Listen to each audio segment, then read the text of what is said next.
We play and call it work.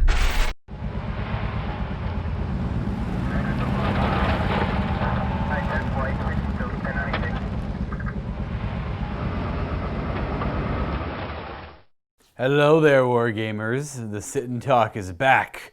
Today, you've got me, Luka, from Mini Wargaming, to sit here for an hour. I have to make this last an hour. That won't be hard. I could ramble forever. So if you're not interested in rambling and you want quick, short, precise answers, this is probably not the video for you. But I will try my best to not ramble too bad. Next week, it's going to be Steve. We actually swapped the order up. Steve's typically before me, and he makes people leave silly little notes for me, you know, like at Luka, dear Mr. Lord the Dice, and stuff like that, which I appreciate. I find that very funny. So I would like to do the same for Steve. So Steve is next week. What you're going to want to do, if you want to have any questions, or if you have any questions for Steve, you leave them just, I got nothing creative right now. You could, there's a lot of things. There's a lot of things you could do with that. You know, he just typically doesn't like his first name being Stefano address. So if you want to leave anything for Lord Stefano or Stefano the Great, or just make up something funny too, like Steve, nickname the mountain, like, you know, Steve the Mountain, DeMarco, or anything like that, and you know, all that good stuff. He makes him greatly uncomfortable, so that'll be great fun. If you want to make someone uncomfortable, and you should in this case. What I'm going to do here is answer questions from the Vault members and from the fans that were left on last week's episode of the Sit and Talk. We're not doing it live anymore. We're just kind of recording it and throwing it up on the vlog channel. So if you are unaware of the vlog channel, go check that out. That's Mini Wargaming Vlogs on YouTube. It's just mostly for any vlogs or any little stories or something like that. It's just, we typically put like the fan stuff over there. Now, what I'll be doing today is answering questions from the previous video, like I said, and some from Facebook and some from YouTube. Now, if you want to get your questions answered, your best bet is to leave them on the Mini Wargaming website. When this video is uploaded, leave your comments down below this. If you're watching this on YouTube, try and go to the Mini Wargaming website, find where it is. It should be right there on the front page, and leave your questions for Steve there. And he will try his best to answer them in a timely manner. I'm going to try and get through all these questions. There's a good amount, and we'll see where we get, right? So I guess let's begin and get right into it. The first one, there's going to be a few of these about my hair probably. I've had this hair for almost 2 months now, and I want it gone. It's going soon. I was waiting for everything to grow long enough so that when I get a haircut, which I should have gotten last month, I typically like to get my haircut every couple months or like a month even. It would have been still like frosted tips, but pink. It would have been the same in the facial hair, so I wanted just to let it grow even longer. And so when I cut it, shave it, all that, it's just gone in one go. And I can just let my hair get ready for the next time it's dyed, which won't probably be a while. I don't have the ambitions for it. If you don't know what the story is, I lost a bet and I decided to double down and do my facial hair as well, because at the time it was, whatever, it's still to this day fun. I just typically forget about it until I see it right across from me right there in the camera, which I can see on the little screen there. So little reminders like that. So the first question here is from the Black Dow, or the Black Doe, D-O-W. Hey Luka, love the hair and beard. Thank you. Me too. Sometimes. When will we be seeing the Sisters of Battle again? You're right. It has been a long time since I played them. And typically we like to change up how we play the armies here. And every now and then I find an army I like a lot, but I only really like one take on it. So when I play the Sisters of Battle, this is not a competitive take on it. This is my preferred play style of them. I love cramming them all in armored transports and rushing them up the board and have them come out and just melt face. Love it. Absolutely love that playstyle. That's not the only way to play Sisters of Battle. It's just the way I found I got stuck in playing them. And our Sisters of Battle are painted up as our Martyred Lady. One of those, oh man, I can't remember the term they use for their, it's not a sisterhood, it is a, I'm at a loss for words here, I forget. You know, like there's chapters, there's dynasties, there's legions. The Sisters of Battle have houses. It's been a while since I played them, so I forget. So I typically like to play our Martyred Lady, and I loved the super sacrificial martyr character, super killy with the Blessed Blade and the one warlord trait. They get to reroll wound rolls. They're strength 5. They charge. It's cool. It was really a lot of fun playing them. And I will play that again. It's just I had to change it up a little bit because I was playing the same thing over and over and over again, and albeit people liked it, but it would get boring fast. So I wanted to stop before it got too boring. So I will go back and play it. Maybe a little bit. Maybe I'm trying to look for something to play before the Necron Codex comes out. So you know what? That's a good idea. Maybe I will dabble in the Sisters of Battle. So maybe in the next month, maybe in the next month when I get a chance. No promises on that one, the Black Dial, but you brought it up. A couple people have asked for it before, and so yes, I will give them a shot. We even have some new models too, technically, but let's be real, I just really like playing with the old stuff. And they are on 25mm bases now. They're supposed to be on 32mm bases, so there's that issue as well. Possibly piloted by you, thank you, since you were the one who played them when the new Codex came out last year. It's been that long, eh? Much love, much love. Thanks for all your work. Steve and you playing Warhammer Fantasy Battles is some of the most fun I've had watching battle reports in the past. It is some of the most fun I've had recording battle reports in the past, especially when we're of the same mindset. Sometimes when you go into the game, you're feeling a little competitive. Sometimes you're not, right? And then that rarely happened with Fantasy because we would never really feel competitive with Fantasy. Fantasy was that kind of game. It was designed to be competitive. So it was very easy to get there. It wasn't elusive. It wasn't like, oh, I'm going to be competitive, but they're not going to see it. No, it was like so blatantly obvious what you're trying to do when you tried to be competitive.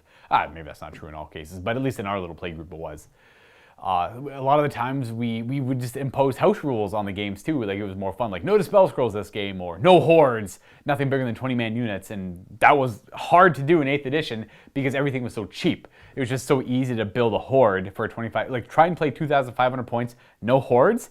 It's wild the amount of stuff you have on the table. You just have like 6 units of 20 guys, you have monsters, artillery. It was well worth it. It was the best fantasy ever. Like, it was super fun. It just took a while to play for a fantasy game even. Typically fantasy is a pretty quick game, so it can be a little exhausting. But I typically really enjoyed that stuff. Fantasy was like still my favorite war game. What edition, don't really care. I lean back and forth. If I play a lot of 6th edition, then I love 6th edition, but then I get bored of it. I'm like, oh, let's go back to 8th edition, because 8th edition is just better if you incorporate some of the 6th edition rules you love, like take out hordes, because that was lame. Steadfast is lame. The big dumb magic spells, get rid of those. Those are lame. Play with like level 2 wizards and nothing higher than a 15 to cast, and then all of a sudden you have a great edition. But then unit strength was really good, and the fear was really powerful. Maybe I really miss those things, so you want to go back and play those editions of the game. So it's just, there's no rules that say what edition of what game you have to play. Here I am rambling. Wow, okay, geez, that happened a lot quicker than I thought. Anyways, moral of the story, love fantasy. Next question, this is a Dorn Jr. Luka, as the reigning Lord of Death at Mini Wargaming for Age of Sigmar, are you, bam, intentionally passing on Flesh Eater Courts for now? Good question. I do love death in all aspects, and I do enjoy the Flesh Eater Courts. Why I don't play them, I can't tell you. I didn't. So they were initially, when that book first came out, they've since been eroded and have been toned down a little bit. They were busted. They were like just so out there, and it was like, oh man, I don't really want to play competitive. At the time, I didn't want to play competitive Age of Sigmar. I wanted to play kind of silly, goofy. I love death. They come back en masse. They kind of frustrate my opponent. They win through attrition. Whereas the Flesh Eater Courts were a much different take on that. Granted, they did have models come back. They had the courtiers who allowed you to bring models back, and that was kind of it. There was the one court that allows you to bring back ghouls, like entire units of ghouls, but it's like only on a 50-50. It was a 4-up if I recall. It's been a long time since I played them, so any information I'm shooting out right now might not be completely accurate. But they were very hard, aggressive, in your face, try and take out your opponent before you yourself get taken out. And then there was the, let's see if I can, Gristlegore? That was the big one with the, it was the command trait of Gristlegore, which was Savage Strike, I believe it was called, where you always, like at the beginning of the combat phase, you fought first.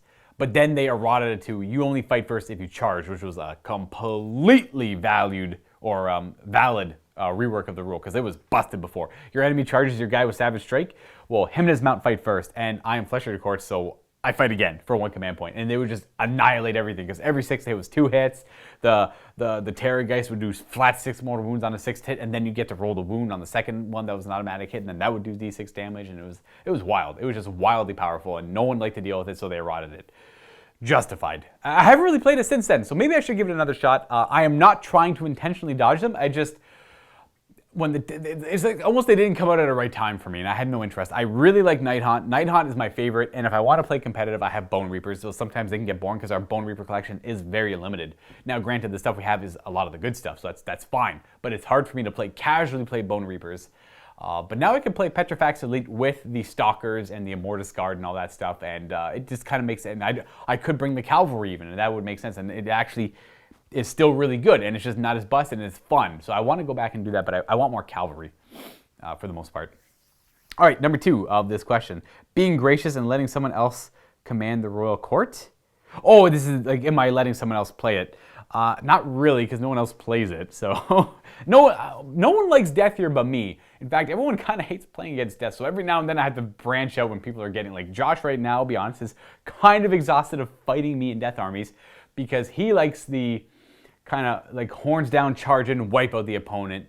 And I typically play armies that just doesn't work against, and that can be frustrating because there's got to look at rock, paper, scissors. There's always got to be that like imperfect, or I think it's called imperfect balance, where like one thing is better than something else, but then that thing will crush that thing, which crushes this thing, and it's essentially rock, paper, scissors. But then you can incorporate like a bunch of different things on that wheel, like nukes and all that stuff. There's a game for that.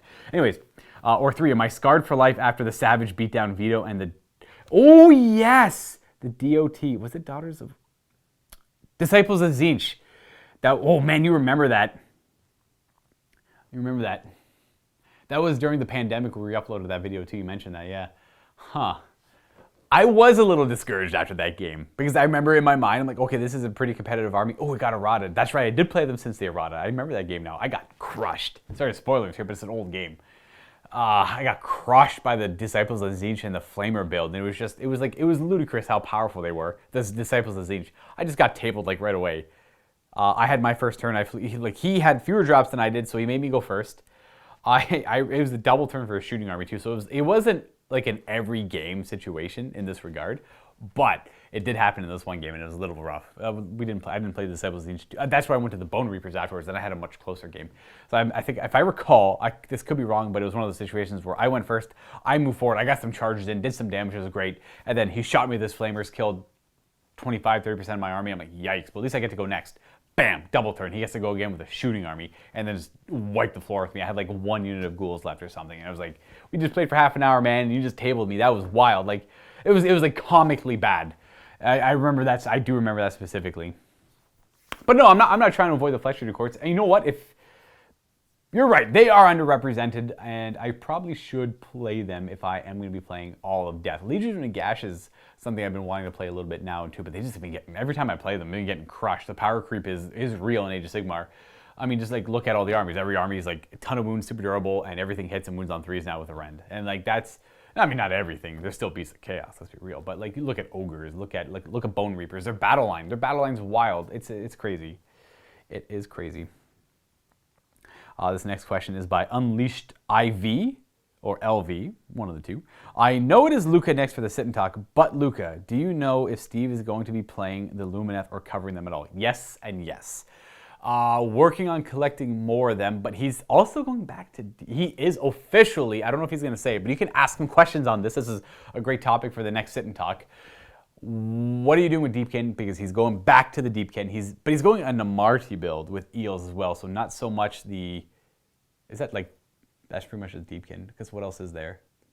He's got Namarti, like mostly focused on Namarti, but with some of the eel riders. Not so much the sharks.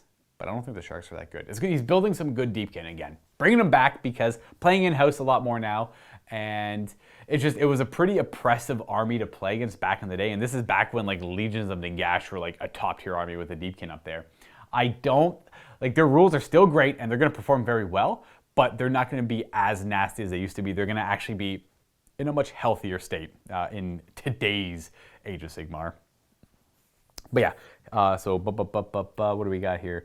Do you know if Steve is going to be playing the Lumineth? But he is, so back to the Lumineth, yes, we have some Lumineth. We have out of the starter box, which is I think only like 600 to 650 points. So there's not a lot of flexibility with that. Like you can play like a little test game, like here's the Lumineth, ha ha ha, let's have some fun. You got Altharion in there, and you have like the other non-named character and some like guys with spears and some cavalry, and that's about it. But we are going to be expanding on that army. I think he's going to be doing it personally. I'm not too sure, but he wants to play them. So yes, I can confirm that. I know he loves high elves, as do I, but does he like them? Will he play them? Sorry, dude, couldn't wait for Steve to sit and talk. Man, no problem. Don't worry about it. I'm definitely knowledgeable enough to help you out with this one. He is going to be playing them. He does like them, but he doesn't like some of their aesthetic. He's not a huge fan of... for whatever reason, he doesn't like the idea of high elves and hammers, which one of the units the Stone Guard have, and they even sound kind of like they're like, why aren't they a dwarf? They sound like a dwarven unit. They're Stone Guard, they have hammers, and they're like super durable, I believe is the take on them. and he doesn't like. He likes the pointy helmets, the pointy elves, but at the same time, he's off put by the fact that they have like these weird bull horns on the top of them too. And he says it'd be too heavy, it'd off balance them and break their necks, or like someone could like grab them in the middle of combat and drag them down. You know, he's being pessimistic about it. He also doesn't like the big battle cattle, which, whatever, it's fine. Doesn't really. It is kind of a weird take on high elves, but whatever. It is what it is. It's just he wanted traditional only elves, only horses. He wanted like the Warhammer Fantasy elves, and they gave him that, but a little bit more. He could, if he wanted to, played with all of the old school looking stuff only, and still probably performed pretty well with them. But all I know is that giant battle cattle guy is like crazy good. He's kind of expensive, but he hits like a truck. He seems really good. For a monster, heck yeah. Next question here is mentality.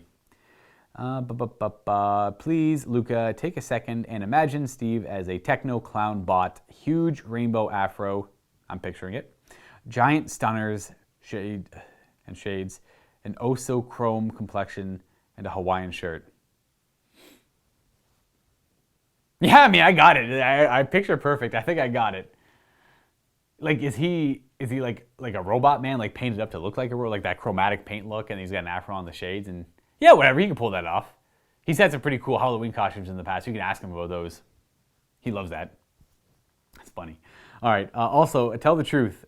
With predominantly large males in an office space, have COVID protocols done anything to assist with butt burp odors?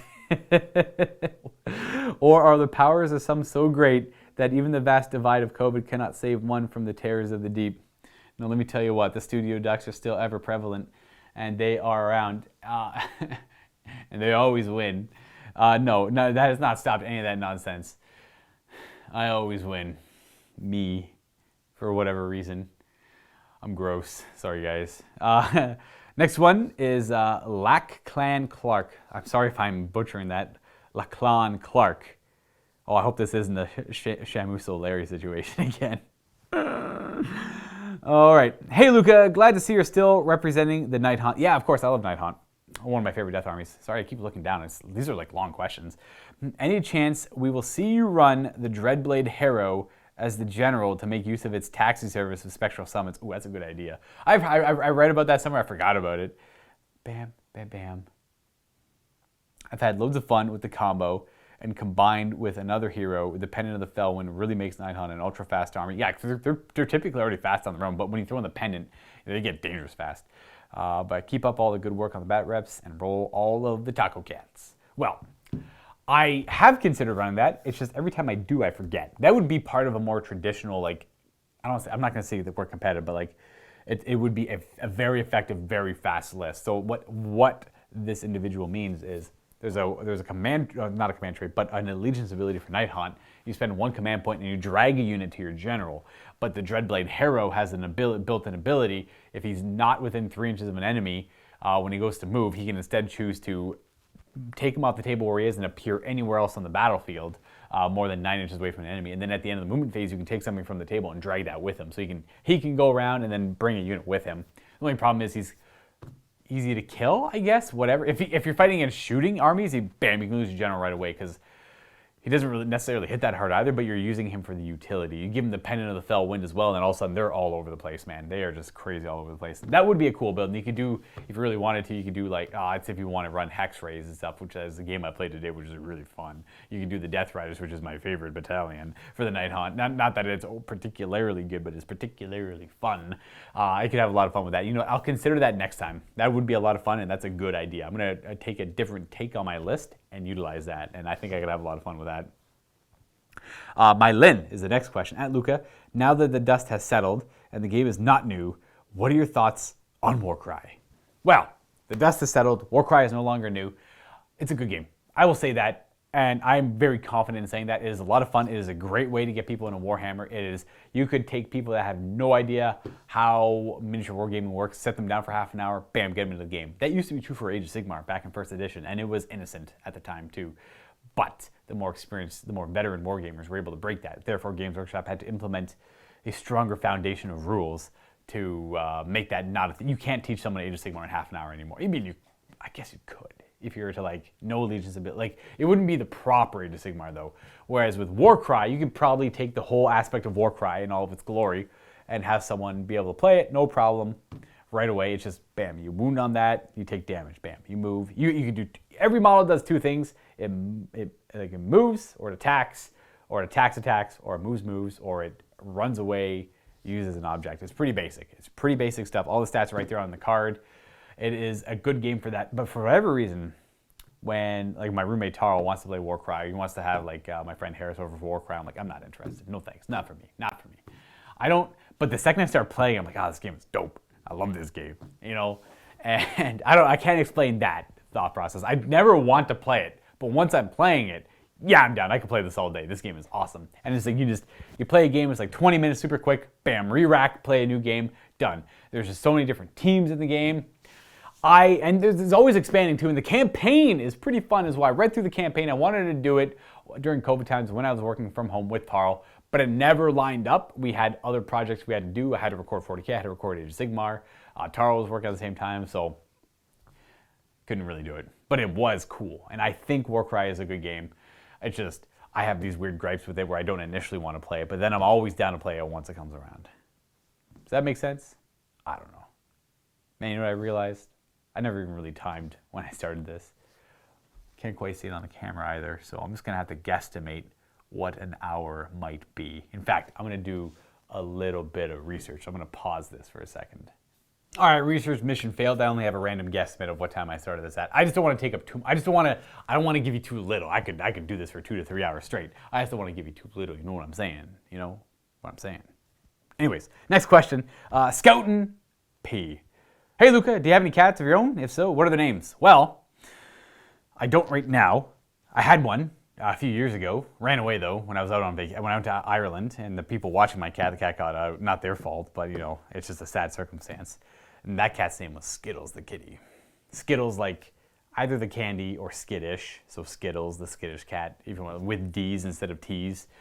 Being Canadian, it's pronounced the same way, Skittles, Skittles. Skittles are Skittles, the skittish Skittles, because we pronounce double T's, or T's in general, as D's. When I say, or double T's are D's, and single T's are silent. So like, instead of saying Toronto, I'll say Toronto.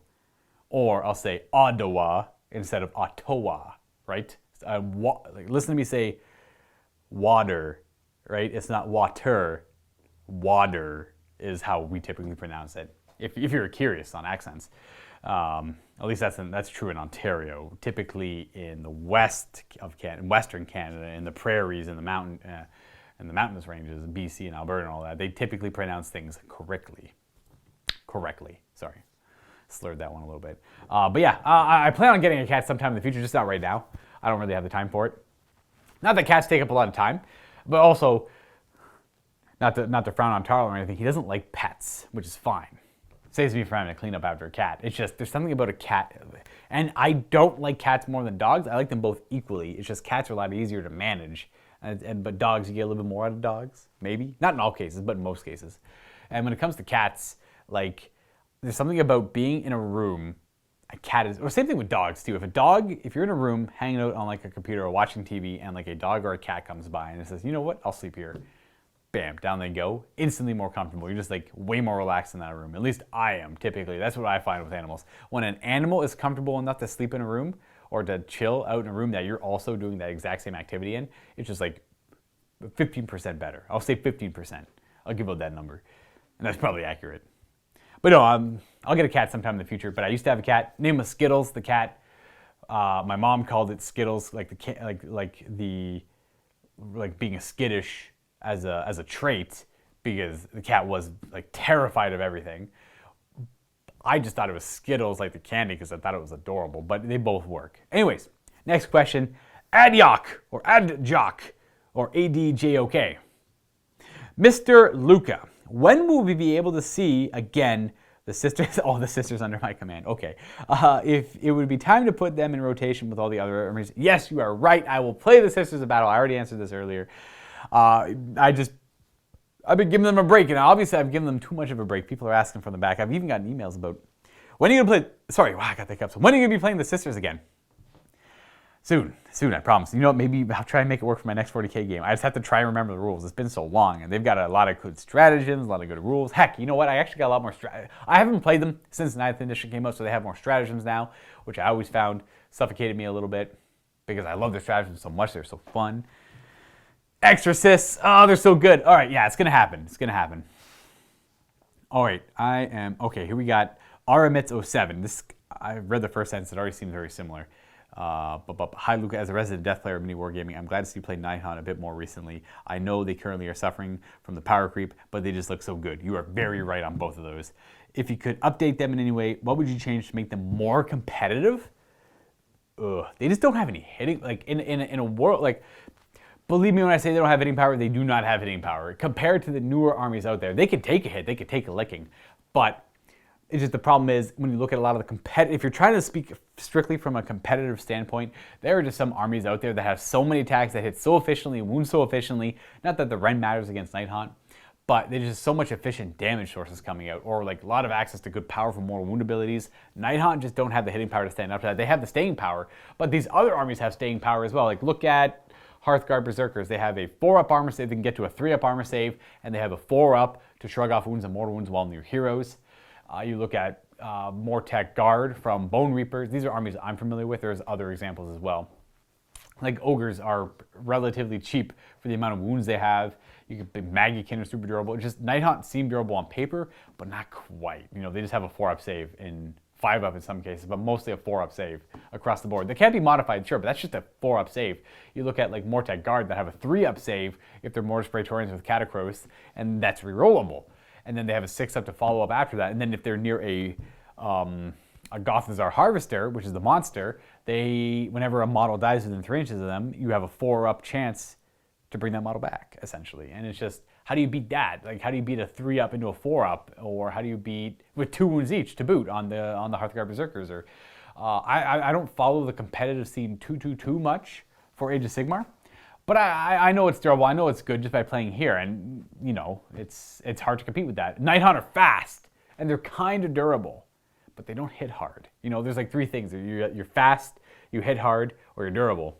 And a lot of armies have a good, strong showing of 2 of those things. Like they're either durable and they're fast, or they're fast and they hit hard, or they hit hard and they're durable. Like the Bone Reapers aren't the fastest, but they're kind of fast. And they're, you know, and then even so, these competitive armies are like a little bit of the third thing, whereas like Nighthaunt are like they're fast and they're durable. They can be kind of durable, but they just don't really hit hard. They could, like, sure, you could argue some units are really good. Like, I can't think of them off the top of my head. Maybe you could theoretically get really good with like Frightful Touch units and just roll nothing but 6s. Sure, nothing could beat that. They have 2, 3 attacks each, and you roll only 6s. Yeah, it's just like a squad of 10 Hex Rays or like 10 Spirit Hosts. 10 Spirit Hosts have 60 attacks. They all roll 6s. That's 60 more wounds to get off my table, right? But there's just better things. Like, I even discovered something really cool with Magickin. I don't know if it's actually really that great, but you put on Marauders, you give them Putrescent Vitality. Not Putrescent Vitality. Well, you do give them Putrescent Vitality. They have 2 wound Marauders. They have a 5-up rerollable save, which is whatever. That's nothing to cry home about. But 2 wound Marauders is huge. And then you give them +1 to hit. You give them the power Blades of Putrefaction from the Magickin book. And at that point, every 5+ to wound is a mortal wound in addition to its normal damage. And they have Ren 1 on their attacks. And they pretty much, they can't, the lowest charge, and their minimum charge is an 8, no matter what, when they charge. It's wild. Like, it's a wild unit. It's crazy. Absolutely nuts. But they need more hitting power. I think Nighthaunt need more hitting power, and that's pretty much it. They already have speed in abundance, so you don't need to change that about them. They have fly everywhere. That is their biggest strength. Nighthaunt's biggest strength, speed and fly everywhere, and that is strong. That is very strong. Hard for people to deal with in a lot of cases if you're playing Nighthaunt properly. But they don't have staying power at all. They need more staying power. They don't need to hit harder, but they need to be more durable, or they need to hit a little bit harder so that they're not stuck in combat for long. Nighthaunt, for whatever reason, lose attrition battles. Being a death army, and that is not a good trait for Nighthaunt. Now I agree, not every army needs to win attrition battles, but Nighthaunt, they don't really do durability or offense too well at all, and they need one of those 2. I would take either one. Maybe like it might be heresy to say it, but like bump their ethereal saves to 3-up. That would help a lot, or maybe make it a 4-up. And it's just the only problem with the ethereal save is it's annoying. People look at that and they think overpowered when it's really just annoying. It's not overpowered, it's just a 4-up save. that ignores Ren. So people think, I buy this unit, it's got Ren 2, it's so good, but it's just, I'm wasting points because they're ethereal. It's annoying for people to play against. So people look at it and they think, oh, obnoxious, but it's not as good as it seems, right? It doesn't have this, it's cool, it's thematic, and it's annoying, but it's not the best, right? They're lacking in some regards. They have okay command traits. They have okay relics. They don't really have any like legions. Not that they need that. Their battalions or whatever. They're okay. It's an old book that came out when second edition came out, so it's kind of suffering from Codex creep. It is what it is, right? It's still super fun to play, and you can play up, you can play down. In my opinion, it's in a good spot because it kind of hovers in the middle. Will it play competitive? No. Can it play down? Yes. Can it play up? Yes, of course. I've got a couple lists that I've been very successful with Nighthaunt. And yeah. Okay, now I guess we'll go to the next question though, because what I would change about them is just increase their durability or increase their offense, or increase both a little bit more. Maybe they're designed to be in that they're kind of good at defense, or kind of good at offense, but they're just not really comparatively to other armies. Random Roy, 3 days ago. All right. Hey Luka, I have 2 questions for you. The first one, I have young children.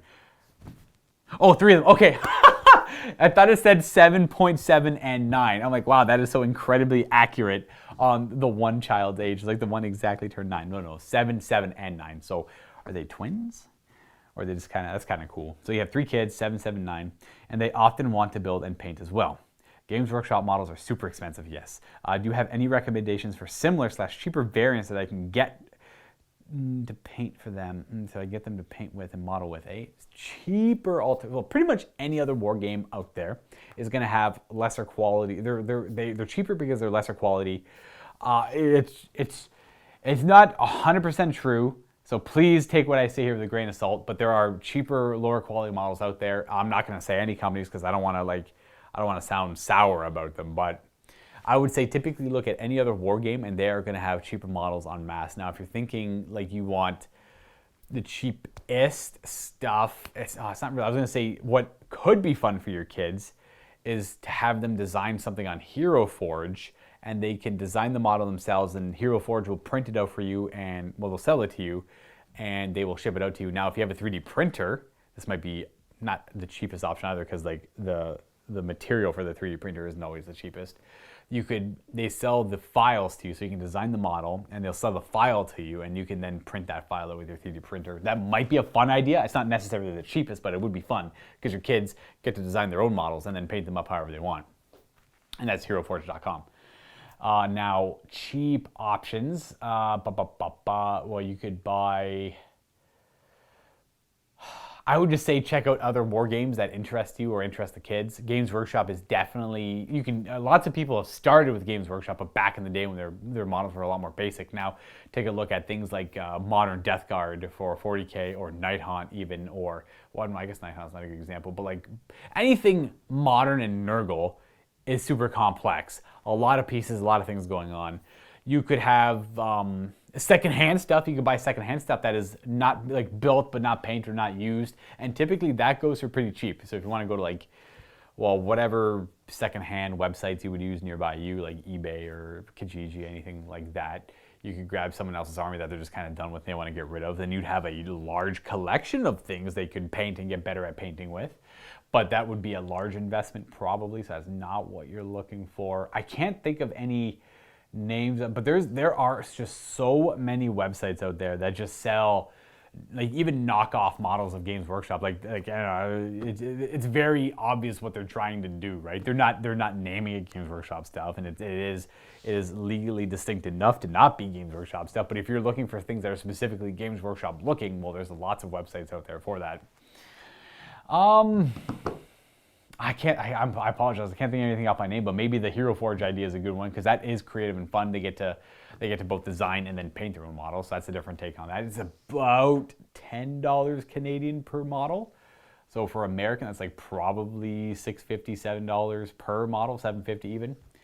That's not too bad. Maybe when you compare that to Games Workshop models, it's about the cost per model. Because if you look at like intercessors, I think it's like $70 for 10 intercessors. So therefore, that's Canadian. So that's like $7 per model right there. So that's not really a great example. But it's even more expensive even, technically. Because I think it's like $50 American, so it's like $5 American per model, which we like that. Hopefully that helps. I apologize if I wasn't as helpful as you're hoping. But the second question, this is more of a suggestion. Please do a Luka the Dice, where you roll for a random Space Marine Legion trait every turn. Every turn. Oh, so I'd play like a generic, I bring whatever Chaos Space Marines, but my Legion trait changes every turn. Like your name's Random Roy. So something tells me you like random aspects of games. Start out with only using units available to all armies, and then each turn you get a new Legion trait and are able to use a Legion-specific stratagems. I said please, so you have to do it. Random Roy, signed RR, Random Roy. I said please, so okay, this is something that, if I remember, this is something Dave would be very down to do. Dave and I could just both play like generic kind of whatever Chaos Space Marine Legions. I'd whip out the Ward Bears, like the Ward Bears are painted as Ward Bears, but you can play them as whatever, right? Dave would be the most down to do that. So if I remember, and if it'd just be a nonsensical game, but I could do that with Dave. He'd at least be, Steve would probably be down for it too. Everyone would be down for it, but Dave might be the most down for it. Next question is by Zuel, I'll say. At Luka, I'm starting Age of Sigmar. Has a lot of Age of Sigmar related questions. With Legions of Grief, that is a Nighthaunt Legion, kind of like Legions of Nagash, but with Nighthaunt stuff in it. Our local gaming store is pretty casual with Age of Sigmar and err on the side of allowing stuff that is legally ambiguous. And I notice you always play a bunch of Nighthaunt. Why do you always go for playing them as strictly Nighthaunt or playing them as Legion of Grief? Why do you think are some must-haves for units and characters when playing Legion of Grief? Oh man, I am a bad person to ask for this question, because I played Legion of Grief when it first came out. I don't even remember what publication Legion of Grief was in. It has been so long since I played them. And I at least remember them. I remember them. Are they better than Nighthaunt? I remember it being a question of, are these guys just better Nighthaunt? And I don't remember what the answer was. It's a different way of playing Nighthaunt. The Legion's abilities were just very different. And I'm pretty sure Lady Olinda was still the Mortarch of the Legion of Grief. So you still had that. And it listed what you could add into it. I am bad for this question because I will not be able to tell you that much about the Legion of Grief unless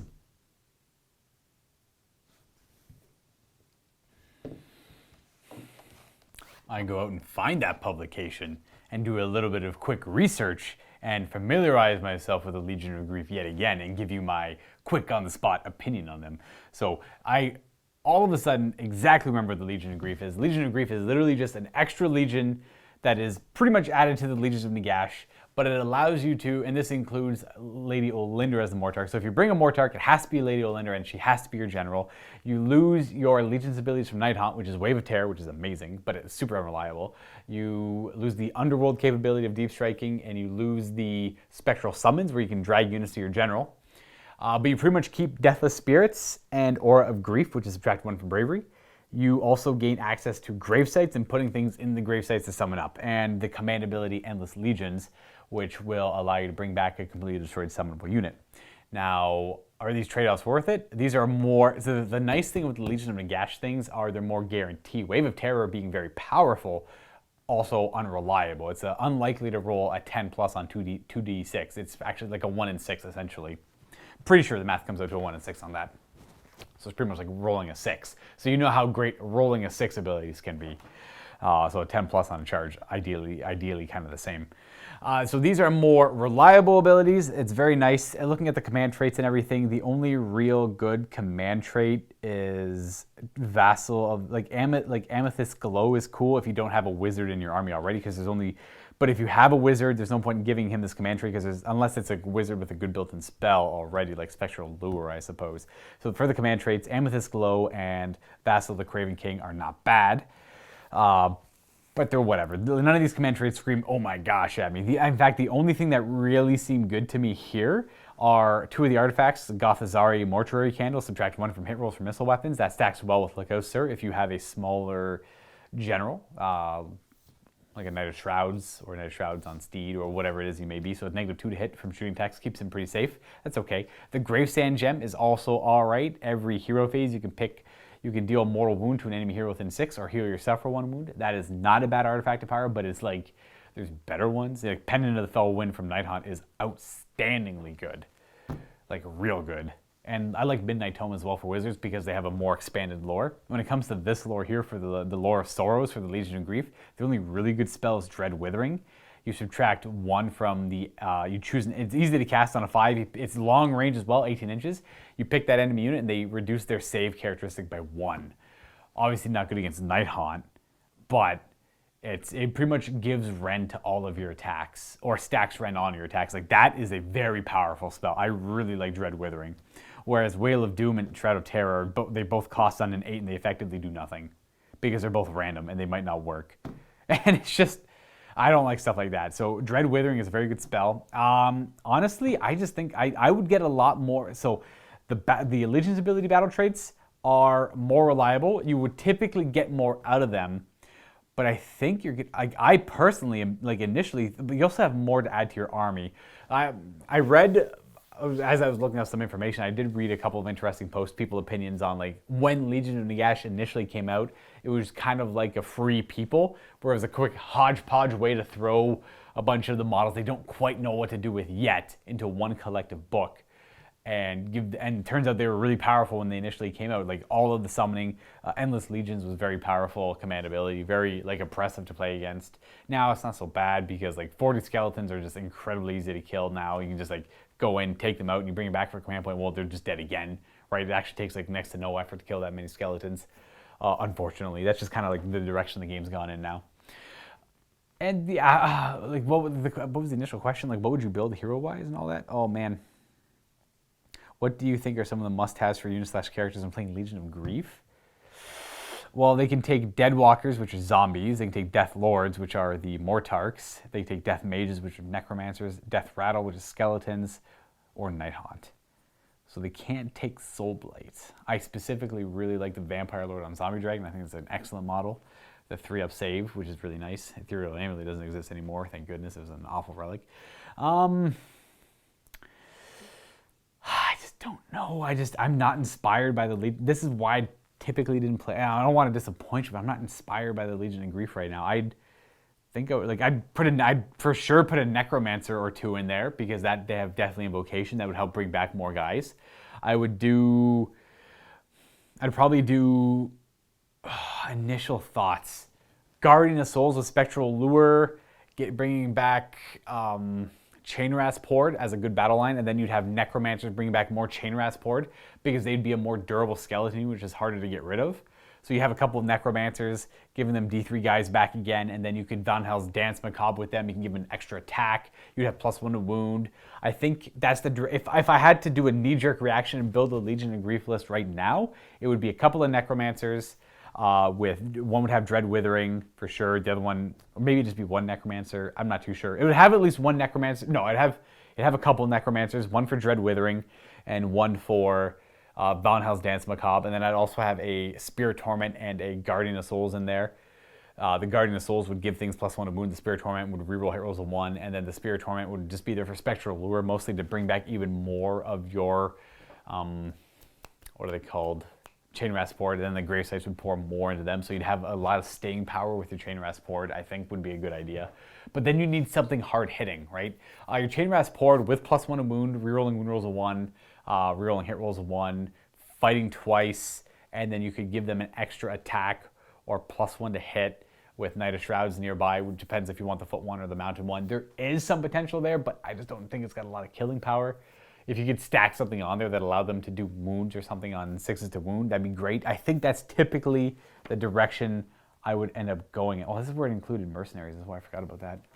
I think that's my initial knee-jerk reaction. Then I would just build on that with whatever. I'd probably play with Lady Olinda because she's actually pretty good. Actually, I might use her. No, I'd use her and a Guardian of Souls. The only problem is Lady Olinda wouldn't have access to the Night Haunt lore, which is a lot better than the Lore of Sorrows because they have like Shade Mist and Soul Cage and all really good spells like that.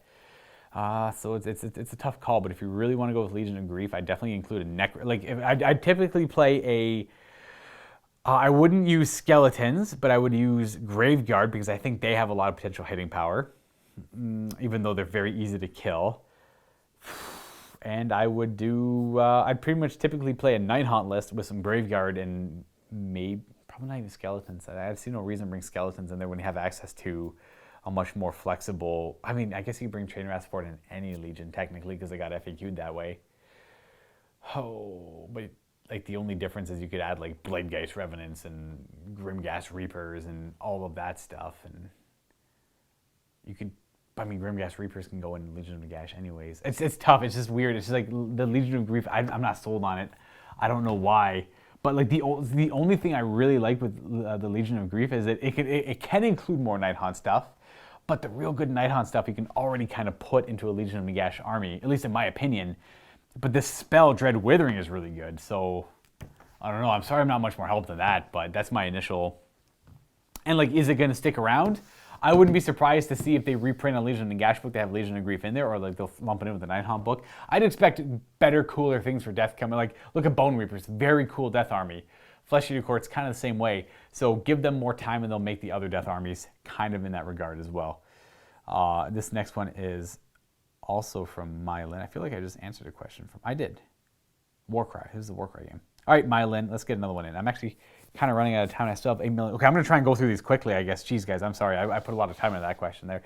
All right, if you were to assign a special rule from Warhammer Fantasy to each content producer to represent them, what would you pick for each? At the end of the question, I left my thoughts, but would be curious on yours before you read mine. Okay. So special rules. I would go... Steve would be stubborn. Josh would be stubborn. Dave would be stubborn. Cullen would be content producer. I'll lump Cullen into this one. I'm trying to remember all the fantasy rules now. Cullen would be hatred of bad dice. Or Steve could be... Like, I'm Frenzy for sure. Like, without a doubt, Frenzy. When it comes to wargaming, heck yeah, like, I just want to go forward. I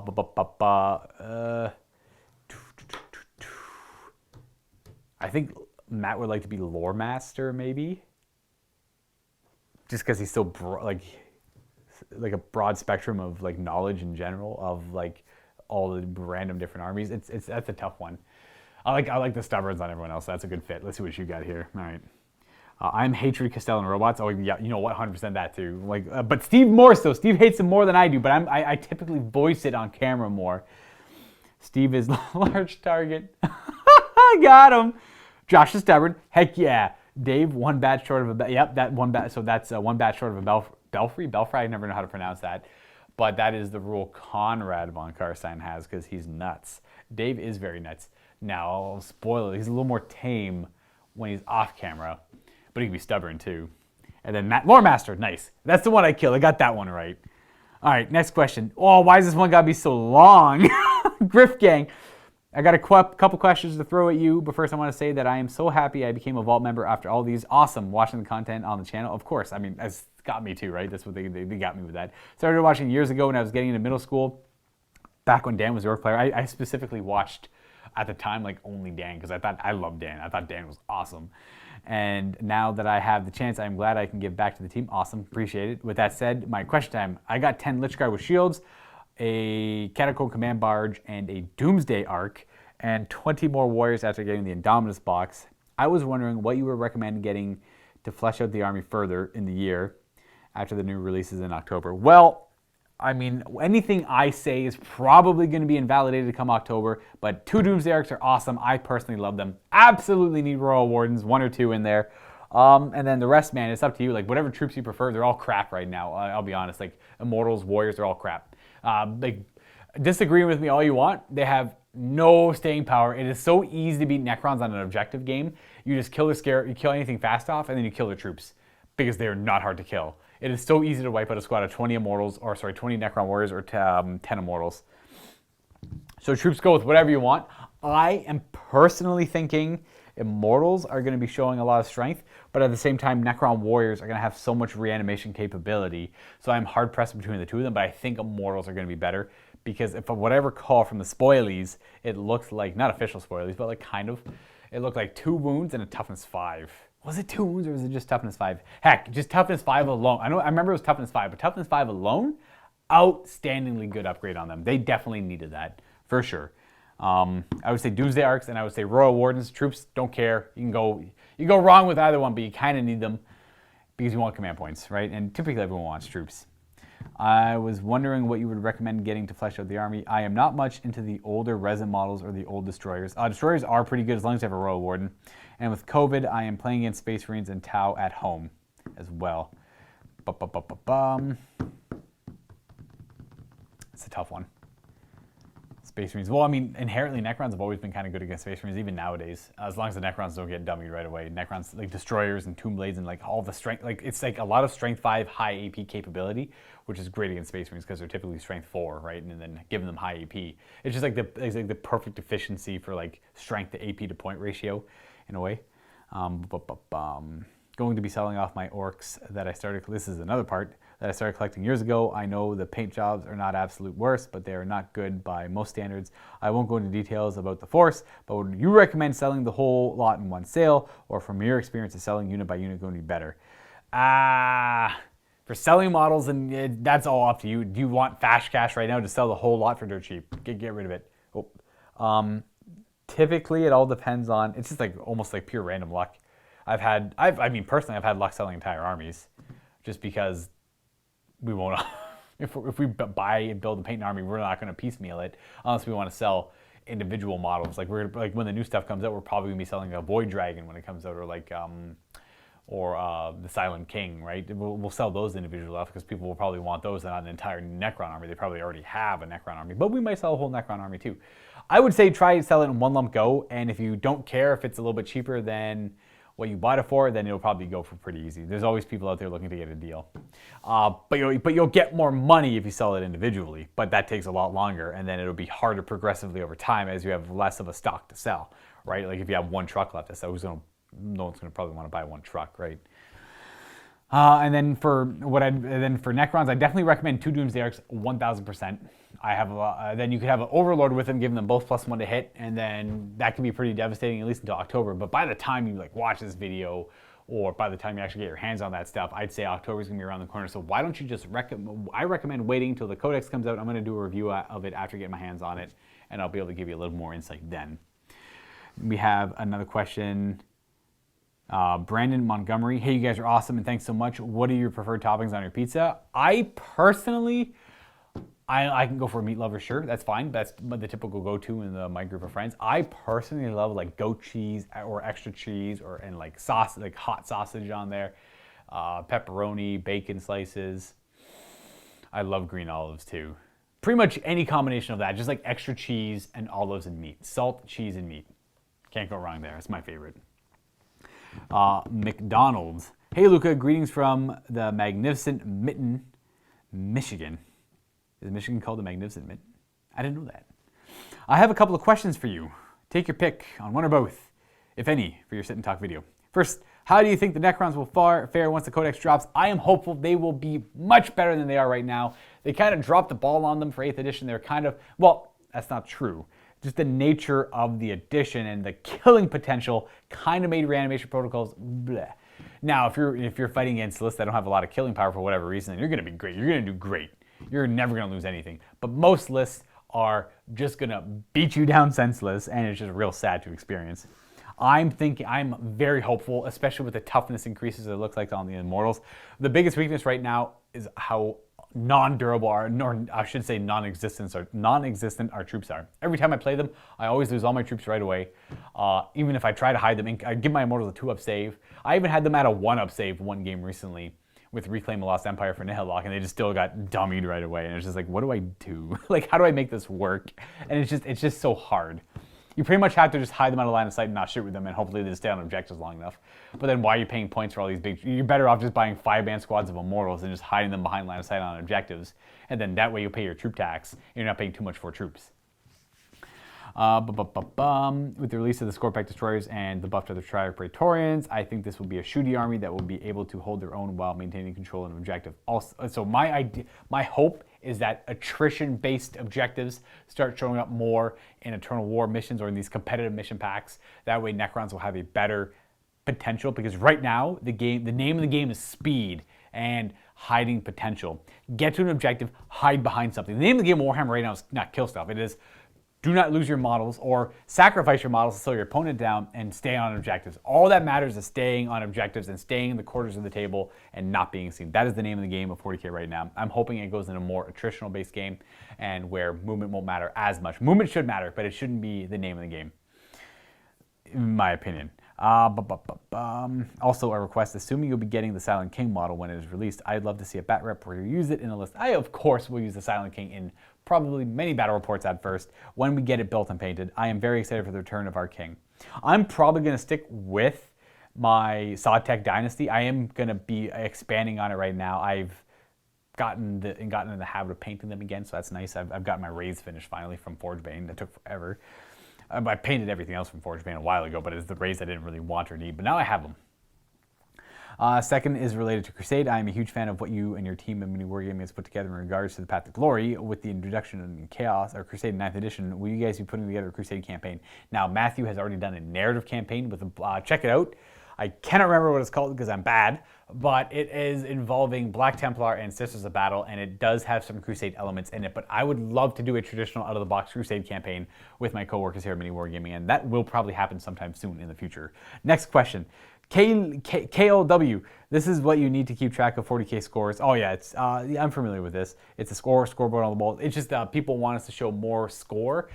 We can do this. We're gonna be working on that. We're gonna be putting something up on the wall so we can just show you on the camera what the scores are. But we've been vocally telling you now at the end of every battle round to give you some ideas of that. It's just typically a lot of us are like a lot more old. We're kind of old school in a way, so we have to adapt to it. But scoring usually happened at the end of the games, right? So it didn't really matter what you did. You just try and hammer your opponent and then grab objectives at the end. Or you would try and push up to an objective early and hold it as well. Now it's more about the name of the game has completely changed, like I said earlier. It's just get to an objective and die, and then send another unit on objective, die, send another unit on that objective and die. You don't even like you could build a list that has no killing in it at all. If it's all mobility and hiding potential, you'll probably win most of your games. And it's not the best, but whatever. It is what it is. Next question is the Darkest Stig. Luka, as a recent convert to the Father of Plagues, I'm loving 9th Edition Death Guard content so far. Oh man, they are so good for 9th Edition right now. Well, I mean, they were good. They were good when they got Web of Lies, but they're also really good in 9th Edition. But typically it's Poxmongers. But there's other potential builds, but typically it's Poxmongers. Any tips for collecting Death Guard in 9th Edition? Favorite model rules wise currently. Obviously going to change with a new Codex, but some background, I had the Death Guard models from Dark Imperium and First Strike, as well as the unit each of Blightlord and Deshroud Terminators. Additionally, I just picked up a box of Plague Marines in order to be able to field a squad of 2 Blight Launchers, 2 Multi-Guns, and 2 Plasma Guns with Power Fists on the champions, as well as to start stocking up on Bubonic Axes and Flails. Thoughts on MSU squads and transports versus larger foot-long slogs? I definitely prefer MSU. I like to do, if you want to keep it cheaper, you do 5. You have 2 Blight Launchers, 2 Flails, and a champion with whatever you want to put on them, and you throw it in a Rhino, and you can put 2 squads of 5 in a Rhino. I like 7 because that narrative, like the father of Nurgle, the number of Nurgle, the grandfather's number, and then you have a couple of ablative wounds in there too, which is nice, so you can kind of pop off a couple of bolt guns in there. Well, unless you want to give them axes, you can do that too. It's just a little more pricey to do that. But then you're buying extra Rhinos, but MSU is typically the way you want to go. Maybe there is some value in doing the ablative wounds on the extra couple models as well. I would recommend picking up Plague Burst Crawlers or Defilers for Poxmongers. Those are performing very well, but who knows what will happen in a Death Guard change. I would absolutely love if Death Guard get access to what's his name? Lord of, it's the tech guy, why can't I remember him? He's in Chaos Space Marines right now. He rides the big Spider Walker guy. You guys know what I'm talking about. The guy who gives all Demon Engines +1 to hit. That guy would be nuts if Death Guard had access to him. He would be so powerful for the Poxmongers. I would love to see Death Guard get access to that guy. And then you're looking at something truly terrifying. But I would recommend getting some Plague Burst Crawlers. I like 3 squads of Plague Marines in Rhinos with Blight Launchers and Flails. You cannot go wrong with that. And then you want to play Poxmongers typically, and you want to get some Nurgle Demons in there too. If we're talking very effective, because again, the name of the game is hiding and starting on objectives right away, Nurglings do it the best in the game. Nurglings are probably one of the most powerful units in the game as of right now, because the way the game is played right now. If the nature of the game changes, then so will my opinion on Nurglings. But I think a lot of people out there agree with me. Nurglings be good. Be real good. Next question. Mulen with a J at the beginning. Luka, hope you're doing well. I am. Always a fan of your bat reps. Thank you. What are you hoping to see in the 9th edition Death Guard and Necron Codexes? No, it's a good question. I got a lot of talking points on this one. Death Guard, I actually have no idea. Oh, our Lord of... Man, what is his name? Lord of... Ugh, I can't tell you, man. You guys know what I'm talking about. I would love to see him in the Death Guard Codex. Absolutely. Probably too powerful. Probably not going to happen, but maybe it will. The Death Guard stratagems are kind of... Like, there's good ones, but there's like 3.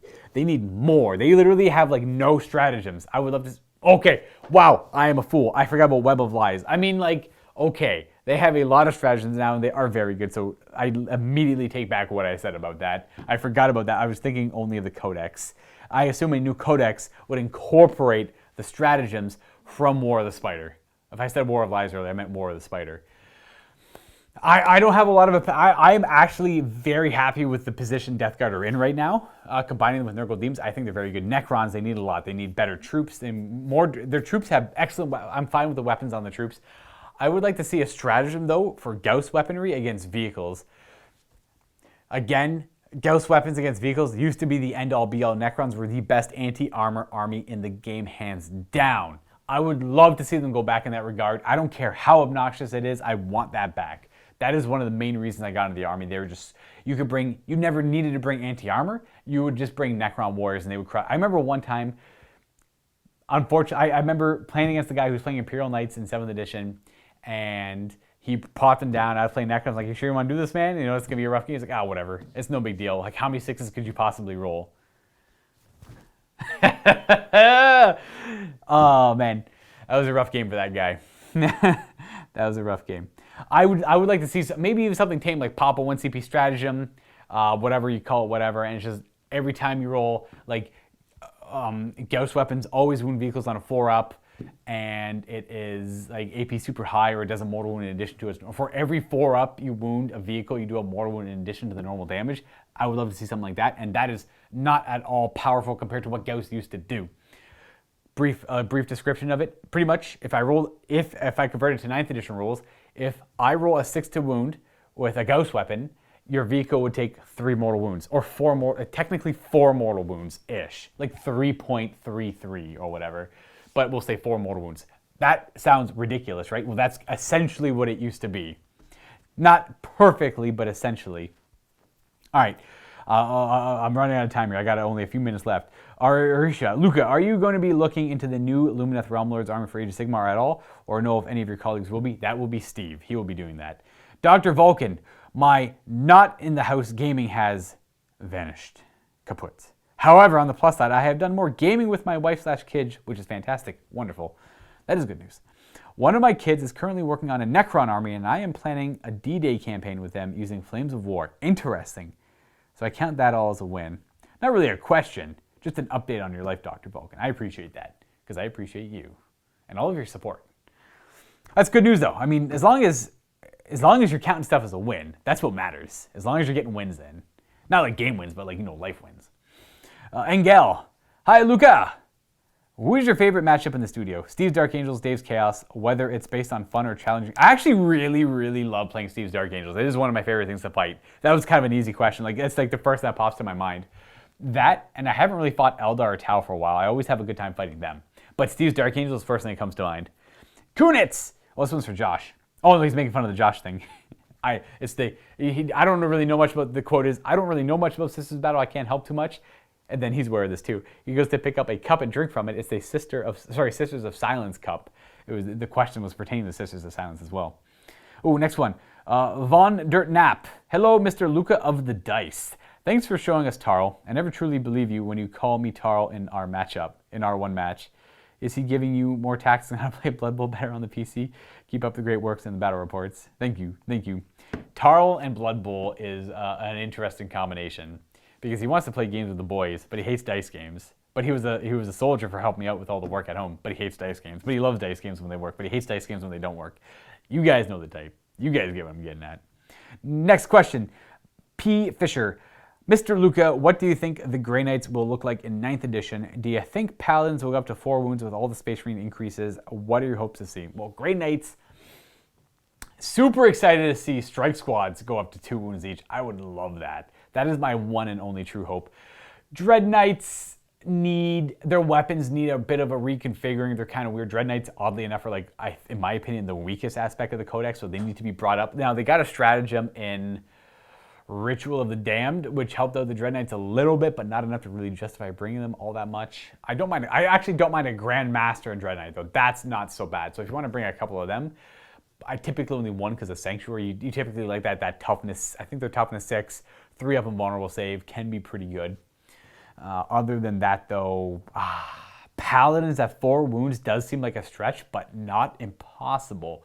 But then it'd be hard to justify bringing Paladins if regular Grey Knight Terminators go up to 3 wounds, though there are Paladin-specific stratagems. So it's hard to say. It's hard to say. If they go up to 4 wounds, nuts.